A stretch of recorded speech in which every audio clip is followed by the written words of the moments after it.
Craig, if you could, thank you.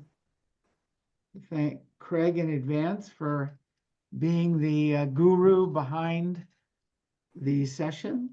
He does a lot of our work to make it possible for us to gather in our homes together. Thank you, Will. Which is, really a blessing, particularly for those of us that, find it more convenient to be able and want to participate more often than we want to travel. So I'm going to start with a question. It's a big question. It's a very big question. First question is, putting aside the idea of a personal individual Messiah, right? An individual person that is called a Messiah. Do you believe that we are in a messianic era?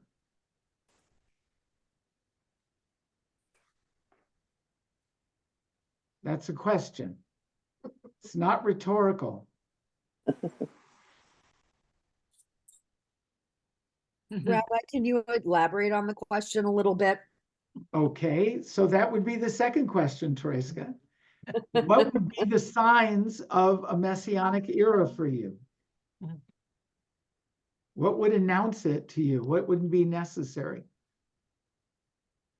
For me personally, I mean, it's kind of the way I've been educated for a Messiah is that it's a kind of end of times situation. So is everything on the verge of collapse? And certainly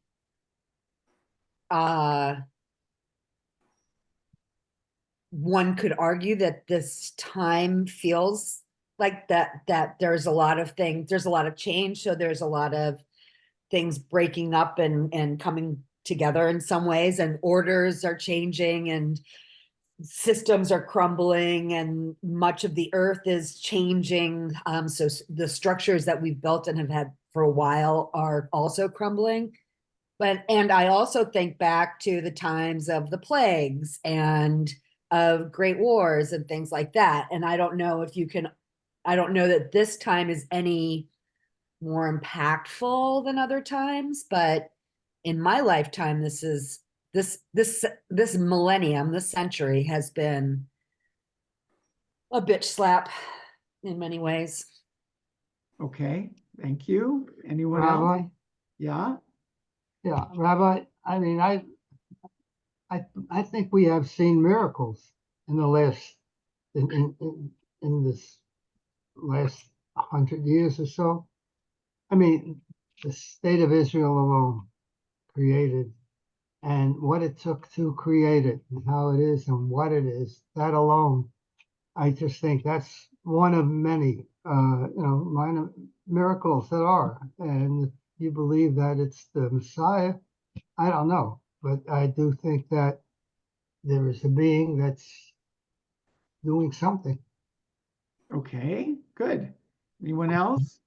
We usually think of when the Messiah comes that there's going to be peace and things are going to be much more acceptable than they are now. And I can't believe that this is the fruition of that kind of prediction. I don't think we're in the age of the Messiah. Okay, Bobby. There's an opinion. Anyone else want to weigh in? Cantor, you wanted to, and then Fred? Well, the flood was a pretty bad time. Everything got destroyed and then rebuilt kind of from scratch. He asked you to. It wasn't the coming of a Messiah. Nobody can know that. It's unknowable, but we have had cataclysmic experiences as a species and as a people that have led to, as people have said tonight, a reorder that has then gone on to persist. Okay, good. Fred? First, I think we should distinguish between the coming of a Messiah and a messianic age.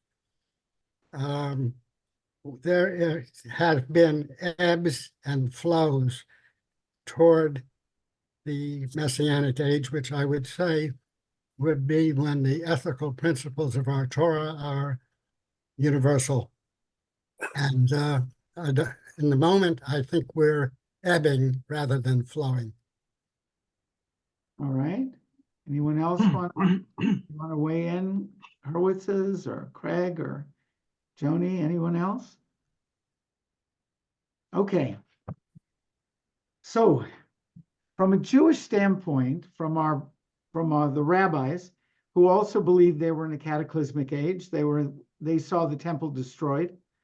Second temple, dispersion of the people, slaughter, Bar Kokhba revolt, where ostensibly millions of Jews were slaughtered. Jews were uprooted from the Holy Land for a second time. When they envisioned what the coming of the Messiah would be, or the Messianic era, depending on how you couch it, they envisioned a time of terror. They envisioned that it would be like the fall of the temple, and then things would begin to emerge slowly into a new era. What that new era looked like depended on which rabbi was speculating. Some are minimalists, some were maximalists. Some saw the vision of Isaiah with animals that are enemies, natural enemies, lying down with each other and not eating each other. I mean, those are maximalists. Minimalists, like Maimonides, would say that virtually nothing will really change, except there'll be no worldwide wars, no major wars. Other than that, interpersonal conflicts would exist. Most things would remain the same. We would solve most major diseases, but the state of humanity would look largely the same. That's a minimalist view. Now, Rabbi Kronish, alav shalom, lived through what he would have seen as cataclysmic age, right? He was a young man in the 30s during the Depression, came from immigrant family from Eastern Europe, experienced through his family the destruction of Eastern Europe and the Holocaust, became a rabbi in 1942, right as the war was really hitting America. We had gone into the war at the beginning of 42. He was ordained that year, came to Florida in 44 to Beth Shalom, was shaped by the Holocaust and Zionism. He had been a Zionist. He studied at the Jewish Institute of Religion, which was founded by Stephen S. Wise in New York to counter the anti-Zionism of the Hebrew Union College in Cincinnati. Stephen S. Wise was a believer in Zionism, political Zionism, labor Zionism, and he educated his rabbis to be fervent Zionists. The two rabbis that came to Florida from there were, of course, Rabbi Kronish and Rabbi Irving Lehrman. They were in the same class. They were ordained in 1942. Rabbi Lehrman came here directly. Rabbi Kronish in 44 came down here. They both were avid Zionists. Rabbi Kronish was more political. He was very involved politically in labor Zionism. And he was active in the labor Zionist movement down here and nationally. That was Ben Gurion's Zionism. That was the mainstay of Zionism up until basically 1977, when Begin upset the labor Zionist movement and a new era began. So all of that period, he was someone familiar with all the leaders. He knew and met Ben Gurion and had been with him. He was with Golda. He was with Peres through Dayan. I mean, any of the big names from the 50s, 60s, 70s, and even before, he was privileged to have known, worked with. He was one of the founders of Israel Bonds. He was the founder of the Israel Bonds Rabbinic Cabinet that he was the national honorary chairman of, even when I became the national chairman of it many years later. And it was an essential part of his life, but it wasn't the only part. He, in order to bring about what he saw was the changes after the Holocaust, he was very active in the anti-nuclear movement in the 50s.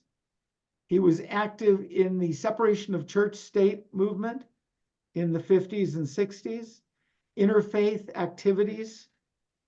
He believed they went hand in hand with Zionism, and he was very much involved in marches, in demonstrations against prayer at North Beach Elementary across the street. He was active with various political groups, and he led the congregation in that way.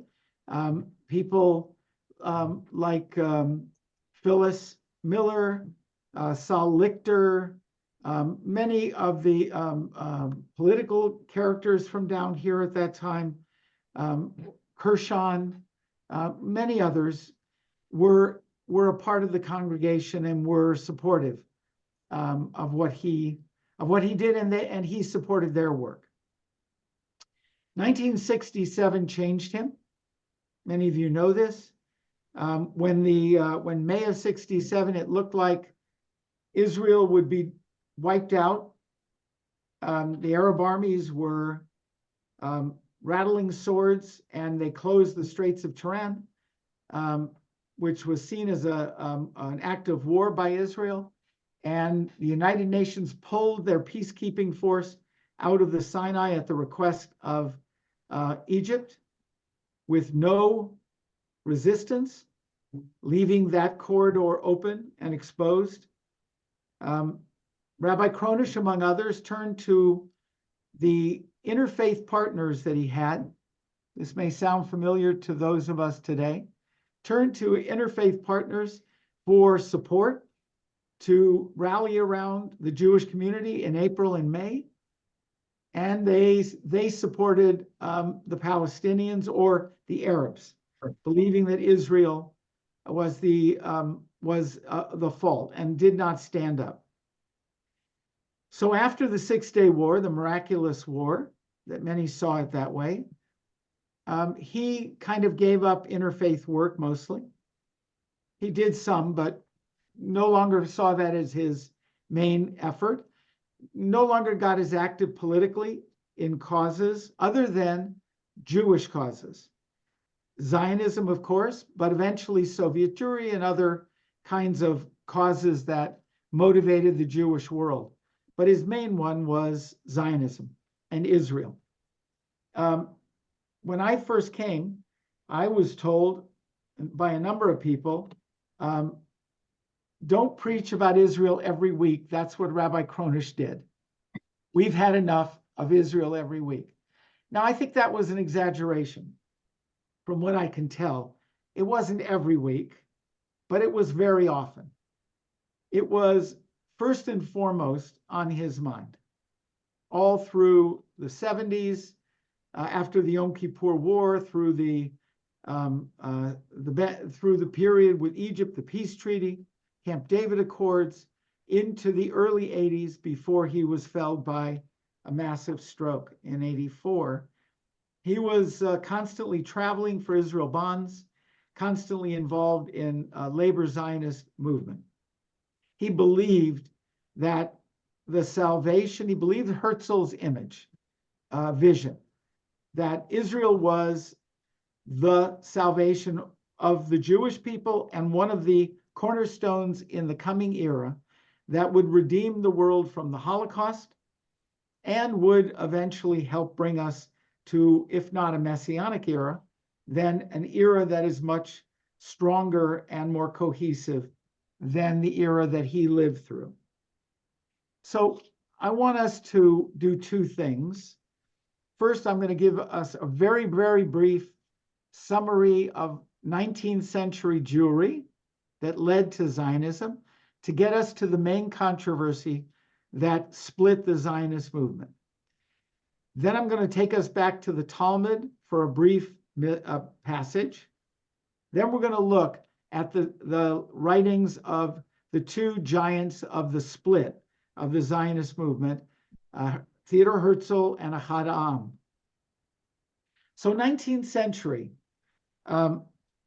anti-Semitism was rampant, nationalism was spreading around the world, states were being formed, democracy was starting to be talked about, empires were falling. It was a time of massive change, technology. The age of the Industrial Revolution was in full swing. Hopes and optimism were alive. Jews saw various paths to salvation away from anti-Semitism. One was assimilation, belief that you could blend in. And eventually, if you became a German, they would forget about you being Jewish. It would be irrelevant. You would be a German. That was strongly believed, as we know, didn't work out so well. Didn't work out well in France, didn't work out well in virtually any country that we could see. The other one was nationalism.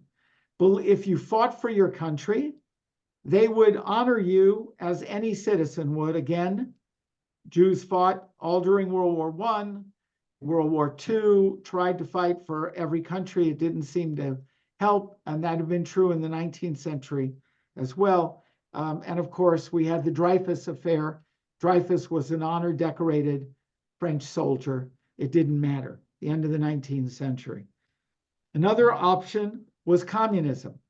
If all the barriers of economic levels of society disappeared and everybody was equal, Jews would be accepted like everyone else.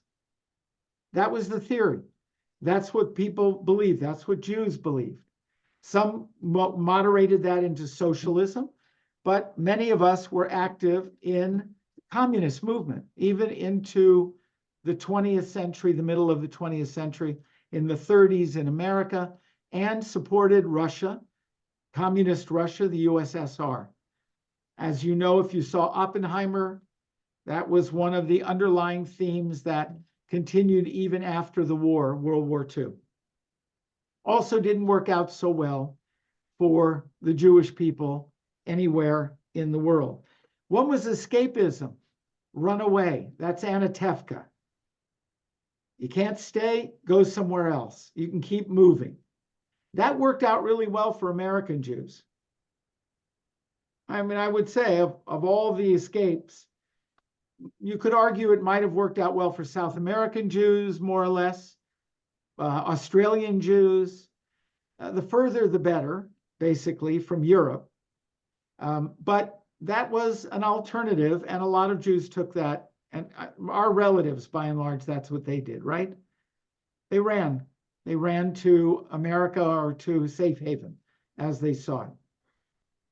Zionism was the Jewish answer to nationalism. Homeland, national homeland for the Jewish people. Now, that takes us up to the end of the 19th century. And at that time, there were two forms of Zionism. There was the group called Chovevei Zion, which said, they're the lovers of Zion, just go and work farms in Eretz Yisrael and establish the Jewish community there as a healthy, thriving community. Don't worry about the politics. Just go start moshavim, kibbutzim, go there and just settle the land. Be a farmer, be a shepherd, be a merchant, but be there with the Jewish people and bring Jews back to that area. And don't worry about where that develops. Now that became a philosophy that became known as cultural Zionism, and its primary spokesman was Ahad Ha'am, and we're going to look at him. And Ahad Ha'am basically said, we don't need a state, we don't want a state. A state is messy. A state offers all kinds of terrible choices. A state means we have to oppress other people. We have to invade other people. We have to defend with an army. We don't need that. That's not our strength. Our strength is spiritual, cultural, intellectual. Let's establish a major cultural, intellectual, spiritual center in the Holy Land, which will enthuse our people and inspire our people everywhere in the world. That was his idea. Theodor Herzl said, that's very nice, but what's going to prevent anyone, including the Ottomans who controlled it at the time, or an invading army from wiping out our Jewish people, no matter how culturally effective they are? What's going to do that unless there's an army? What's going to do that unless there's a Jewish government to protect our people? That was a major split at the end of the 19th century, beginning of the 20th century. And it's the battle that Herzl won, at least initially, and it set the direction toward political Zionism. But one could argue today they both won, because Israel has also become an intellectual, cultural, spiritual center for the Jewish people around the world. But the question is, if we wanted to ask it, who was right? Now, it's hard after October 7th to say that Herzl was wrong. Because the truth, as many people have pointed out, and I think I've pointed it out before to some of you, and it's been pointed out to me, if on October 7th there was no IDF, the number would not have been 1,200 dead. It might have been 12,000 dead. It might have been 100,000 dead. Now, you can counter that by saying, had there been no Jewish state, there would have been no Hamas. There would have been no anger against the settlers who were now just cultural immigrant settlers who were working the land or working in the cities or at the universities. But when the invasion took place, the difference between the Holocaust or the pogroms in Europe is that an army turned the tide very quickly within 3 days and began to go on the offensive and began to slaughter the Hamas, along with a lot of innocent others. The estimates now, the lowest estimate, is over 10,000 Hamas fighters have been killed. They've been as high as estimates as 20,000+, and injuries, severe injuries to the fighters, even more. By the way, the losses for the Israeli army, which is miraculous, at this point is less than 300. To give you a comparison, in the 6-day war, about almost 900 died in 6 days, soldiers. In the Yom Kippur War, 21 days, almost 3,000 soldiers died, Israeli soldiers. Less than 300 have died in 4 months of fighting. It's a very different war. It's being fought differently. So I'm going to share with you what I shared with the class, the Torah class, this very brief passage, because it encapsulates for me the same argument that existed in the Talmudic day is the argument we're looking at today. Okay, Bobby, you're my go-to first reader. If you would, unmute, and if you would read the Talmud Bavli, Sanhedrin. And in honor of Rabbi Leon Kronish, 2 Zionist visions and revisited, Herzl and Ahad Aham. Talmud Bavli Sanhedrin. Alma says, let the Messiah come, but after my death, so that I will not see him, as I fear the suffering that will precede his coming. Likewise, Rabbah says, let the Messiah come, but after my death, so that I will not see him. Rav Yosef says, let the Messiah come, and I will be privileged to sit in the shadow of his donkeys excrement, I am willing to undergo all the pain and disgrace associated with his arrival. Okay, so what they're saying is they believe that when the Messiah came, they would reestablish the Davidic monarchy and the sovereignty of the Jewish people on the land of Israel. What they're all arguing about is Messiah is going to come. The few rabbis, Ula and Rava, said, I don't want to see it. I don't want to deal with that pain. I don't want to deal with that disgrace. I don't want to deal with the chaos. But there were the rabbis who said, let me have that. I want to be a part of that. I would even be willing to wallow, if you will, in the shadow of the excrement of the donkey of the Messiah, the smallest part of the messianic process. Just let me see the Messiah come. Let me see the sovereignty of the Davidic monarchy of the state of Israel rise a third time. And I'm willing to do it. In effect, that's part of what the argument going on right now is. And it was part of Ahad Ha'am and Herzl's argument. Because with the state comes power. With power comes the responsibility to use power to defend your people. With that comes the choices that, in this case, result in what looks like the death of thousands, tens of thousands of innocent Palestinians, including children and elderly women, all kinds of potentially very innocent people. So, any comments before I go to Herzl?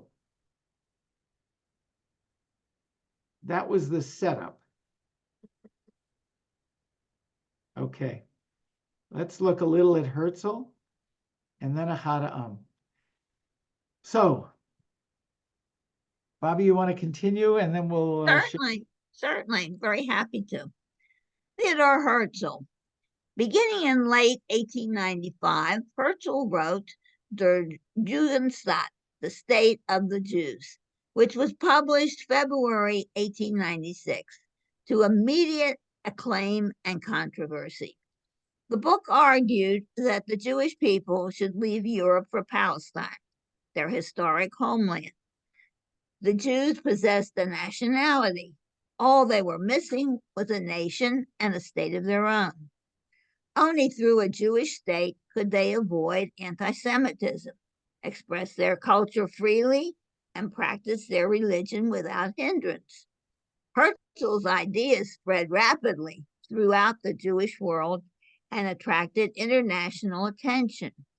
Supporters of existing Zionist movements, such as the Baby Zion, immediately allied themselves with him, but he also encountered bitter opposition from members of the Orthodox community and those seeking to integrate in non-Jewish society. Okay, so that was the beginning of it, and he did get a lot of pushback, a lot of controversy. Most of his support came from Eastern Europe, not from Germany, France, not from Western Europe.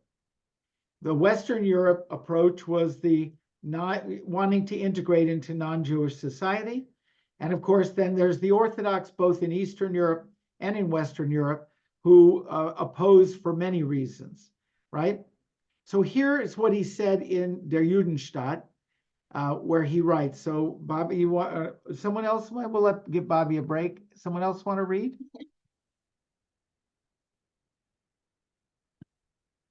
Okay, I guess Bobby, I'll you're up. continue. I'll read. I'll read. Where are you? The Jewish question. Okay. The Jewish question persists wherever Jews live in appreciable numbers.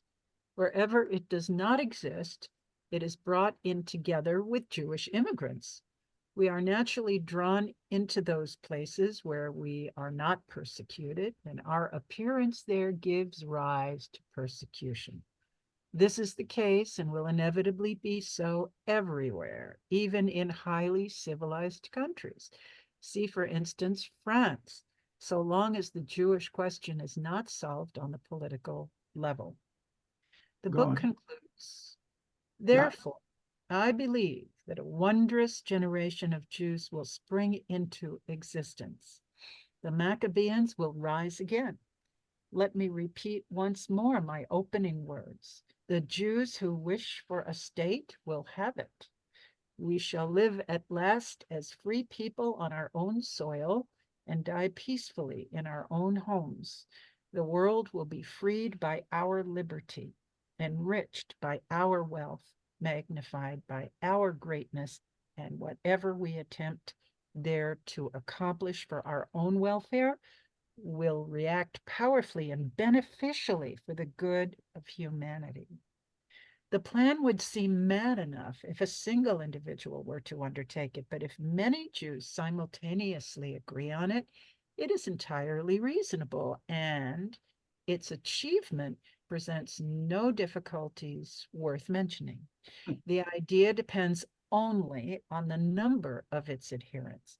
Perhaps our ambitious young men, to whom every road of advancement is now closed, and for whom the Jewish state throws open a bright prospect of freedom, happiness, and honor, perhaps they will see to it that this idea is spread.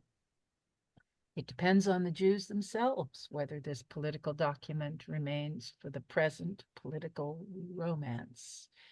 If this generation is too dull to understand it rightly, well then, a future, finer, more advanced generation will arise to comprehend it.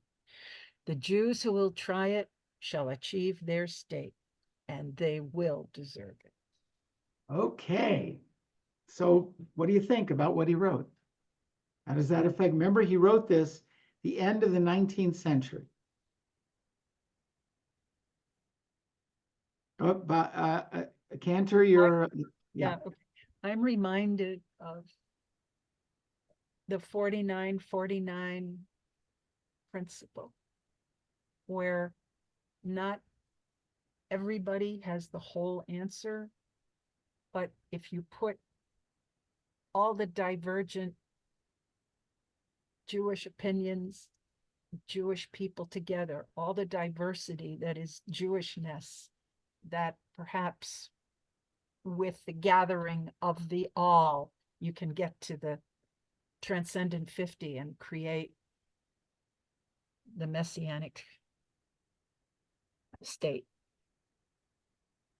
okay. Good. Any other comments about what he wrote? Yeah, Fred. It took the slaughter of 6 million Jews to bring it about. Yes. But remember, there were a few 100,000 Jews who were living who had actually gone to Palestine and had settled it because of the Zionist movement. Had there not been the Zionist movement, there would have been very few Jews living in Palestine. But yes, to get the world, in order to, if you will, give the Jews the right to establish a state, yes, it took the Holocaust, though there are those that would argue that even without the Holocaust, we would have eventually gotten it. Hard to know. That's speculation, but you're right. Any other comments about Herzl, what he said? Well, Rabbi, in the 30s and the 40s, Zionism had a great deal of controversy. A lot of the Jewish people, Jews, didn't want it. They were thinking it was something else. They were thinking it was going to be like a dictatorship type thing. And a lot of people were joining communism. The newspaper, The Daily Worker, came out. And this was the communist newspaper. And you'd be surprised how many Jews used to subscribe to it. I think that, he believed what he believed. And the only thing that we really believed was next year Jerusalem. That was it, basically. Right. No, I said that there were two Reform seminaries. There was the JIR with Stephen S. Wise, where Rabbi Kronish went, which was Zionist. Hebrew Union College was anti-Zionist in Cincinnati. And that really took place through the Holocaust.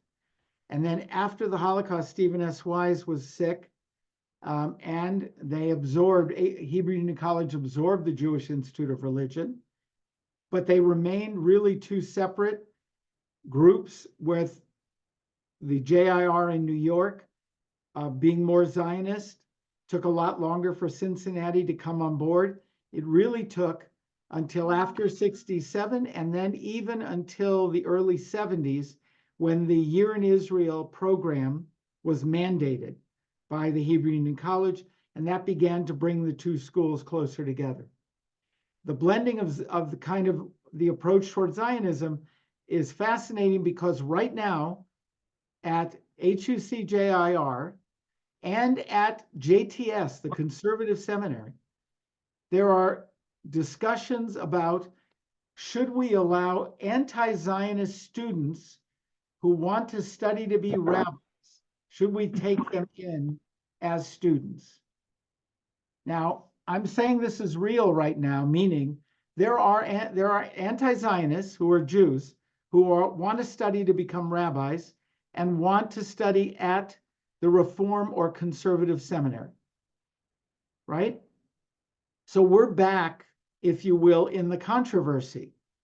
We're seeing in the Jewish community a small but rising group, younger, that is starting to say, maybe we shouldn't have a state. Maybe having a state brings with it the donkey's excrement, right? Maybe we don't want to live with Jews killing innocents. I don't know if I told any of you, but someone pointed out to me, this is the first time that Jews have slaughtered innocent people in massive numbers since the Maccabees, and maybe since Esther and Mordecai killed 75,000 in one day. This is unusual. Jews are not killers. That doesn't mean individual Jews don't kill, but we have never in 2,000 years had a history of killing innocent people, even for the right reasons. But a state makes us do that, makes those choices necessary, right? That is what the rabbis were debating in the Talmud. Now, Herzl said, it's better that we kill them to protect our people than that they just kill us at will. In effect, that's what he's saying. And that's the argument of having a strong army. We didn't choose October 7th war, but we're fighting it all out, because the first responsibility of a state is to protect its citizens. And that is how it's seen in Israel. Any comment on that before I go to Ahad Am and see his argument? Do you think that those rabbis will be hired by congregations, those anti-Zionist rabbis? So you heard Joni's comment. Will they be hired? Well, maybe not today.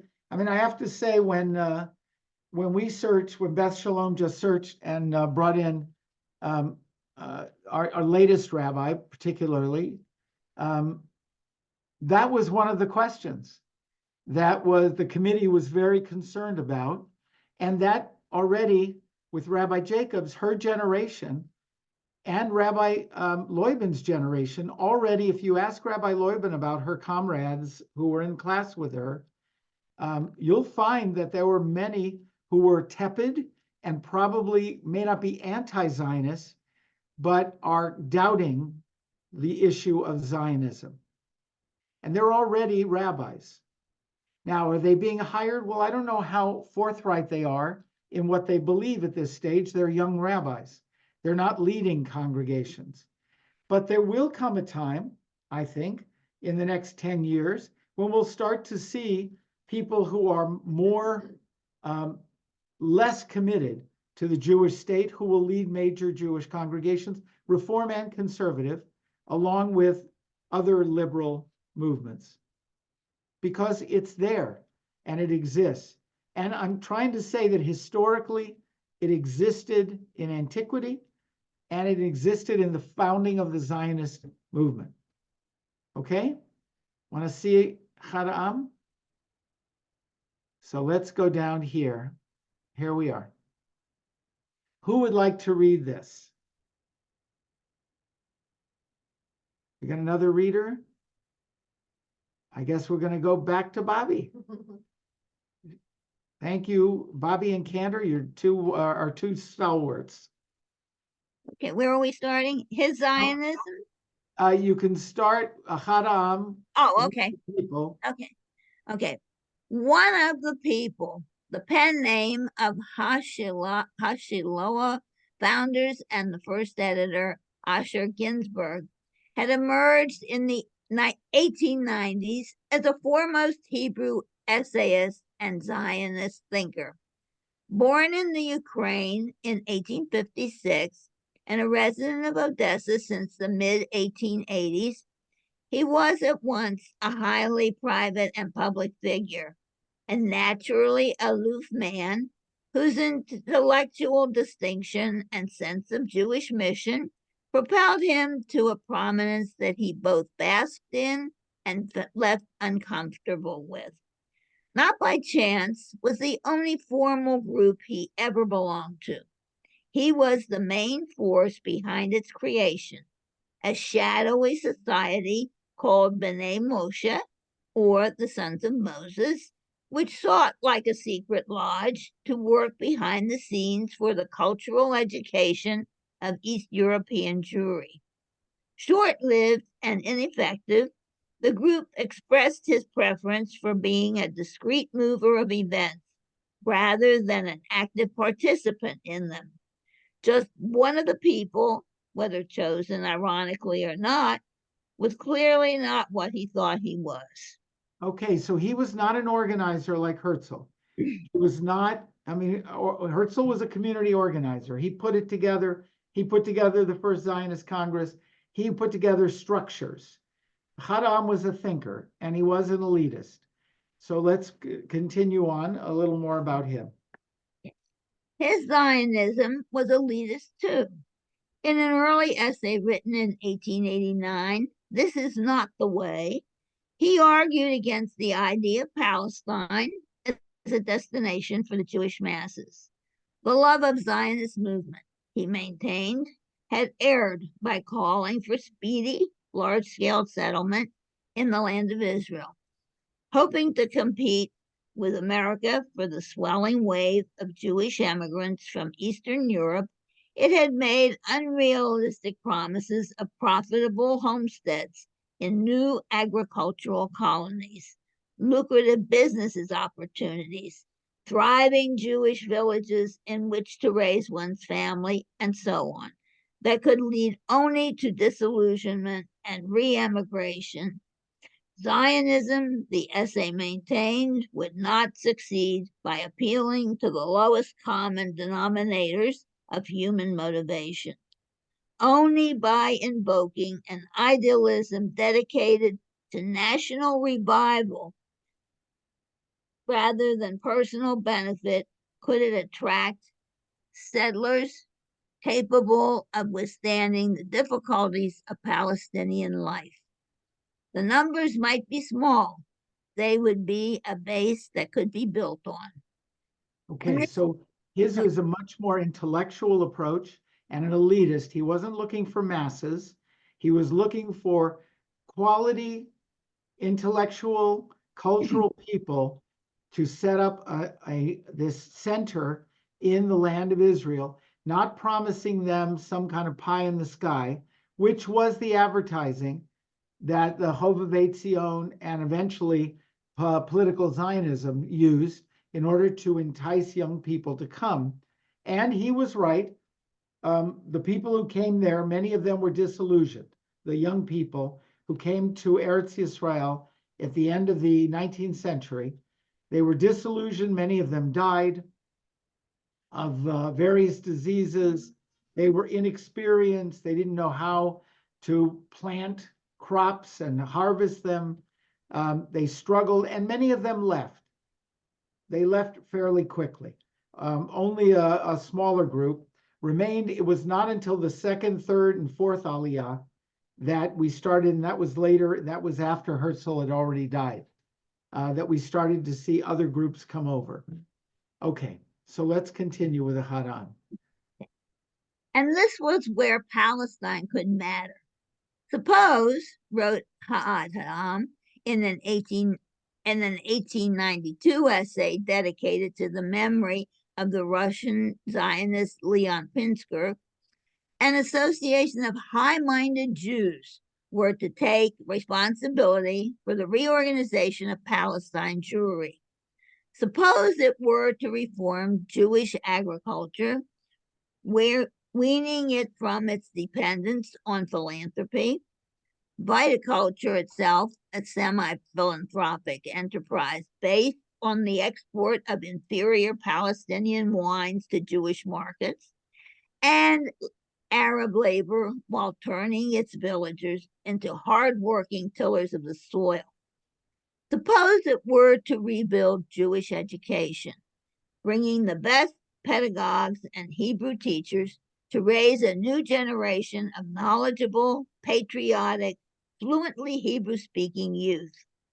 Suppose it were to found a Hebrew press and publishing industry to meet this generation's intellectual and cultural needs. And suppose word were to spread in the diaspora that there were Hebrew farmers, real farmers, who plowed, sowed, and reaped with their own hands and came home at night from their fields to read and study. Would it not be natural for many prominent Jews to come to the land of Israel to see this wonder?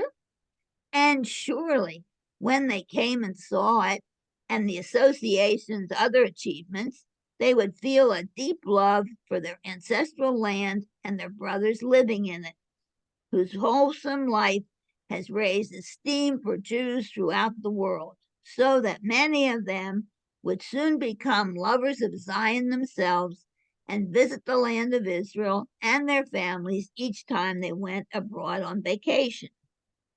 In a word, Palestinian Jews could create a model Jewish society which influence would radiate to the diaspora, giving it a sense of pride and purpose. This could not happen, Ahad wrote, overnight. The association would not act impetuously or in the expectation of quick results. It would guide events slowly and without attempted shortcuts, building the Yishuv immigrant by immigrant and colony by colony until after several generations, it will have achieved its goal, the creation in the land of Israel of a national spiritual center for Jewishness that is loved by the entire Jewish people and binds it together.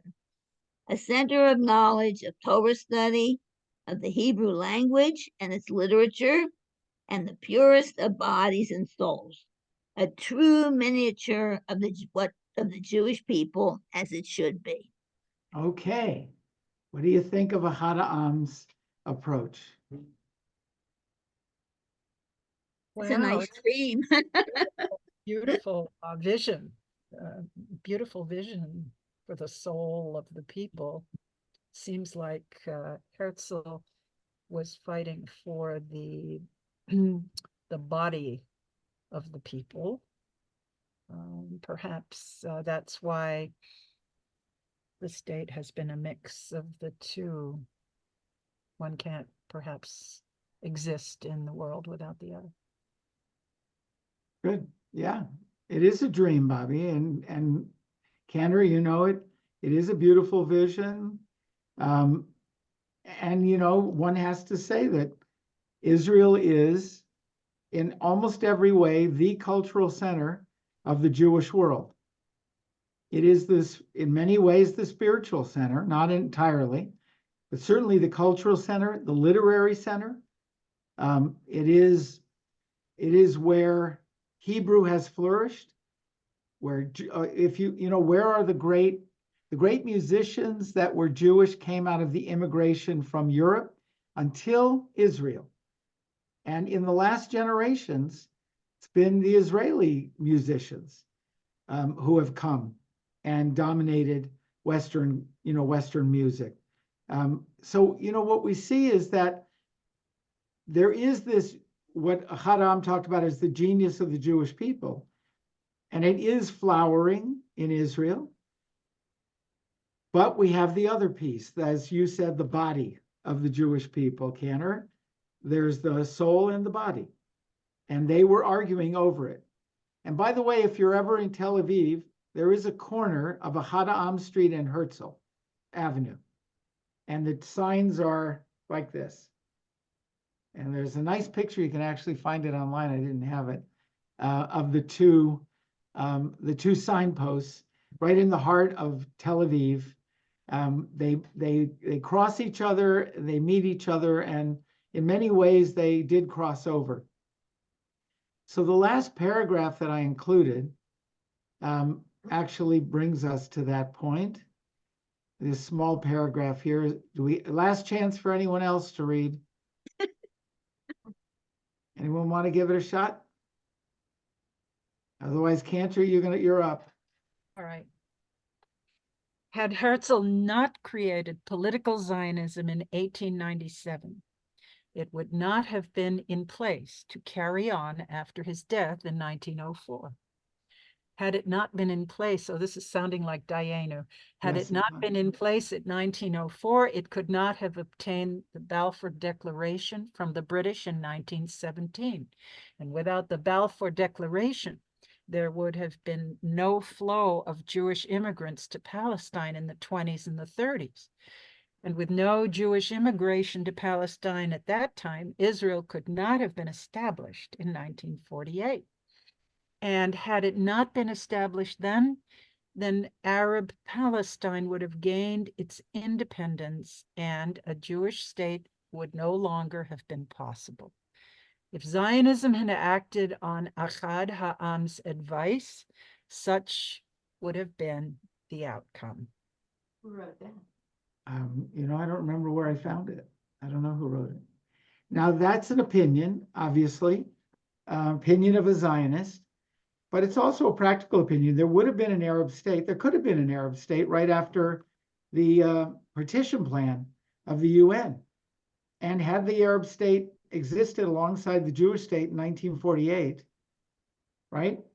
There's a good chance that that Arab state would still exist, that it might even have taken over parts of the Jewish state. It might even have totally subsumed the Jewish state by now.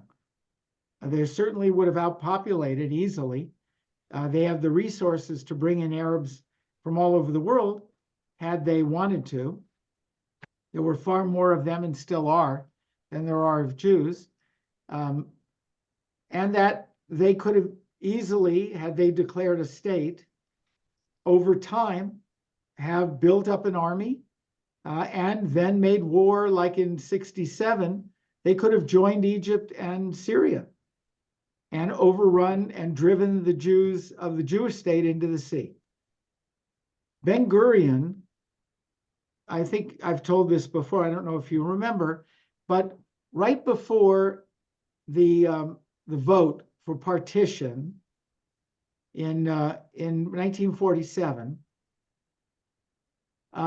there was a debate still among the Zionist collective body, the representatives of the Zionist movement who were running the Zionist movement in the interior, kind of their executive committee. And they were split. They were split because they weren't sure that they were ready, because the United States was pressuring in 48 Ben Gurion not to declare when that day came. The Secretary of the State, Marshall, who had been a major general in World War II, very powerful figure, the Marshall Plan of Europe, had said directly to Ben Gurion, if you declare a state, we will not allow one bullet to go to Israel. We will not support you at any stage. Now, Truman did support the declaration, But America supplied no weapons. Marshall was true to his word. The American government stayed out of the 48 war. And when Ben-Gurion put it to a vote in the executive of the Zionist movement, the final vote was, because of the nature of where they were, some of them were stuck in Jerusalem and couldn't get in to Tel Aviv for the vote. And they didn't have Zoom. They didn't really have the ability to do it long distance. The vote was like 6-4 to declare. 6-4 is one vote, right? Otherwise, it's a deadlock, 5-5. Ben-Gurion willed, in effect, and was able to arm twist enough votes, 6 votes out of 10, to declare the state. That's how close it was inside the Zionist movement. Had they not declared, well, we don't know what would have happened, of course. But Ben-Gurion said, I will take what they give me and we will make it work, because there will never be another opportunity like this. That was his view. And he ultimately convinced them, at least 6 of them, 5 of them plus him, in order to go ahead. That allowed for the war to progress and eventually for the Jews to have some victories, expand what would have been the Jewish state under the partition plan. Not greatly, but enough to make the Galilee more viable, to make the areas in the north more viable, and even within the center of the country to make it more viable. Then, of course, there were the wars of 56, 73, there were the wars of attrition, many wars that were fought, but we were no longer fighting an Arab state next door. We were fighting Arab countries. And the engagement of war against countries is different. And that's our problem with Hamas right now. Hamas is not a country. And it is not a declared country, which means we are not fighting an equal enemy in any way. We're fighting a guerrilla war. We're fighting a war against a guerrilla army that has no official state and no official army, or is not even wearing uniforms in many cases, and is hiding everywhere among civilians. On the other hand, since October 7th, most of the deaths that have taken place among Israeli soldiers and not civilians. October 7th was about the slaughtering of our civilians. This war is about our soldiers fighting and defending those civilians, even at the cost of Palestinian civilians. And that's the discomfort that many people are feeling about having the power of a Jewish state, which takes us back to the Messiah. Are we in the Messianic era? I got to tell you, I got a strong feeling that if we look back at history in another 150, 200 years, none of us will be there. But when they look back, I think they're going to see that this was a gradual period leading to a world of no major wars, of the conquest of almost all major diseases, of the control of poverty and hunger. And that will look very much, doesn't mean there won't be issues. It means it will look like what may have been envisioned, at least by Maimonides and some of the minimalists, as the Messianic era. That's at least my hope. So, in honor of Rabbi Kronish, we take leave of this year. We are, I hope, all of us active in some form supporting Israel and trying to do what we can in order to keep Israel strong enough, in order to find more peace, because it already has found peace, as shaky as it is, with a number of Arab states. And who knows, in the next 10 or 15 years, halavai, even, God willing, with the Palestinian people in some form. Amen. Thank you all for joining this Thank session, and see you at Temple. Thank you, Rabbi. Thank you, you. Rabbi. This was It's It's wonderful. amazing. Really. And thank you, Bobby, for reading. You did a great job. Thank you, Cantor, for reading. They are our volunteer readers. Thank you both. Thank you all. Thank you, My Craig. pleasure. Thank you, Greg, for arranging.